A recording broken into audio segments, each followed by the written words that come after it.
building a portfolio is about deciding what it is you're trying to achieve. So let's say you are a value investor. Maybe that's your bias, right? An equities value investor. You understand that, you're comfortable with it.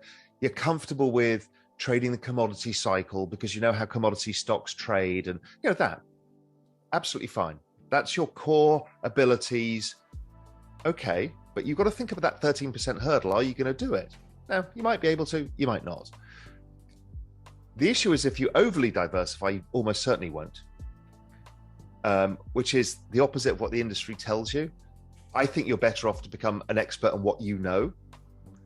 And then start thinking about, okay, if I've got that bit covered, let me think about the tail.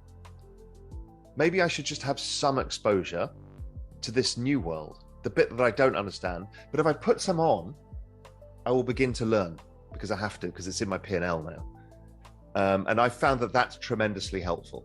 It's just getting something on, getting a trade on, feel what that new volatility, you need to deal with different volatility than you were used to, different market players and stuff like that. So, I'm a big believer in that. If you're in crypto, right now it's very difficult to find any reason to invest outside of crypto. But everybody knows there is a cycle in crypto. And when it comes, it's brutal. So you don't need to subject yourself to the 90% downside. Let's say you don't want to sell any of your crypto. You're all in and you want to be in for the next 10 years. I get it. But if you bought some of those technology stocks, they're likely to do well when crypto's not doing well, because their cycle is different. So, okay, you can apply what you know about crypto and just move it into technology a bit. So that's not a big leap of faith.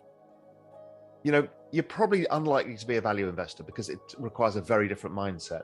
But to go into be a technology investor, well, that's what you are in crypto. You are a technology investor investing on the future of networks. So use the same framework and build out your portfolio elsewhere. And what you'll find is if you get it right, you should still have the high returns, but you'll lower your volatility. And that allows you to sleep at night. The macro guys, the kind of macro legends, and the job within macros to look across all asset classes, find the superior opportunities where you get fast accumulation of returns.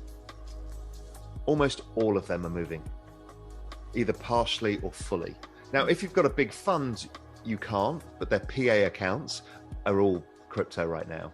And a lot of them are doing VC as well. Those are the two big things we're seeing. Many of them have entirely moved. Others have just kind of left the industry and have gone into this. So I'm seeing this huge shift. But other hedge funds and other larger investors are stuck with vehicles. They manage billions of dollars and they can't close that down.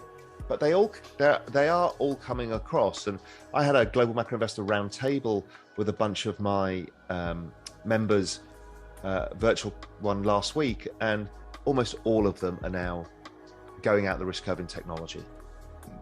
And they're starting to see that and the benefit of that. And as we talked about, they've realized it's the new macro, because bond yields aren't going anywhere. That used to be the macro trade, but they're not going up because the central bank will cap them. And I don't think inflation is sticky. I think it'll disappear over time.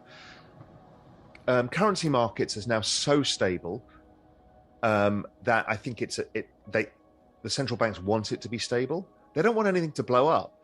They've taken the risk out of credit markets. So you're kind of left with equities and crypto. So then within equities, you're looking for, okay, where do I take the risk? And right now, it's not the right point in the emerging markets, but emerging markets will offer opportunities. But, it feels like, right now commodities are, giving some returns for people. But I think over time, this technology rotation will come in full wave as it did last year. It's just, it's been digesting that huge move. So yeah, everybody's moving this way.